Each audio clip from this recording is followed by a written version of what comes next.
कहानी की शुरुआत होती है एक गांव से, नाम था चंदनपुर। उस गांव के बाहर एक 200 साल पुराना बरगद का पेड़ था। लोग कहते थे हर पूर्णिमा की रात उस पेड़ से एक लड़की के रोने की आवाज आती थी। लेकिन एक और बात थी जो पूरे गांव को खौफ में रखती थी। उस बरगद के पेड़ से एक सुनहरे रंग का मुखौटा लटका रहता था और जो भी उस मुखौटे को छूता या उसके पास जाता, ठीक 7 दिन बाद वह इंसान गांव से गायब हो जाता। ना वह जिंदा मिलता, ना उसकी लाश मिलती। इसी गांव में शहर से एक लड़का आया था, आर्यन। वह छुट्टियां मनाने अपनी नानी के घर आया था। लेकिन घर पहुंचते ही नानी ने उसे सख्त चेतावनी दी, बेटे, गांव के बाहर उस बरगद के पेड़ के पास कभी मत जाना, वहां एक छाया रहती है। लेकिन आर्यन हंस पड़ा, नानी, भूतों की कहानियां बस लोगों को डराने के लिए होती हैं और कुछ नहीं। फिर एक शाम टहलते टहलते आर्यन उस बरगद के पेड़ के पास गया। वहां उसने देखा पेड़ की शाख से वह सुनहरा मुखौटा लटक रहा था। आर्यन कुछ पल तक उसे घूरता रहा, फिर बिना कुछ सोचे उसने उस मुखौटे को छू लिया। जैसे ही उसने मुखौटे पर हाथ रखा, हवा अचानक ठंडी हो गई और उसके कानों में एक लड़की की दर्द भरी चीख गूंज उठी।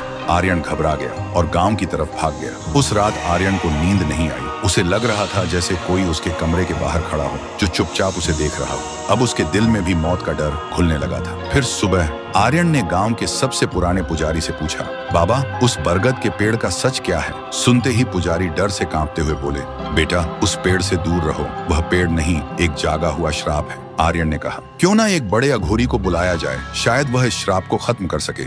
उसी शाम गांव वालों ने एक अघोरी को बुलाया। पूरा गांव उस बरगद के पेड़ के पास इकट्ठा हुआ। लेकिन अघोरी ने जैसे ही मंत्र शुरू किया, अचानक उसका एक हाथ कट गया। अघोरी जमीन पर गिर पड़ा और डर से चीख उठा, यह कोई साधारण आत्मा नहीं है, वह इंसाफ चाहती है। यह कहकर अघोरी अपनी जान बचाकर वहां से भाग गया। अब पूरे गांव में डर और गहरा हो चुका था। लेकिन आर्यन के दिमाग में अब और भी ज्यादा सवाल घूमने लगे। अघोरी ने ऐसा क्या देखा और यह आत्मा इंसाफ क्यों मांग रही है? फिर जब सब लोग वहां से चले गए, आर्यन जान हथेली पर रखकर बरगद के पेड़ के पास झाड़ियों में छिप गया। रात धीरे धीरे गहरी होती गई और ठीक आधी रात को उसने देखा उस पेड़ के अंदर से एक लड़की बाहर निकली। वह लड़की बहुत खूबसूरत थी और उसने वही मुखौटा पहना हुआ था। उसी वक्त गांव का एक आदमी घबराकर गांव से भाग रहा था। तभी वह लड़की अचानक उसके सामने आ गई। आदमी डर के मारे चिल्लाने ही वाला था कि लड़की ने उसका सिर एक ही बार में चबा डाला और अगले ही पल वह लड़की हवा में धुआं बनकर गायब हो गई और वह आदमी तड़प तड़प कर वहीं जमीन पर गिरकर मर गया। ये देखते ही आर्यन का दिल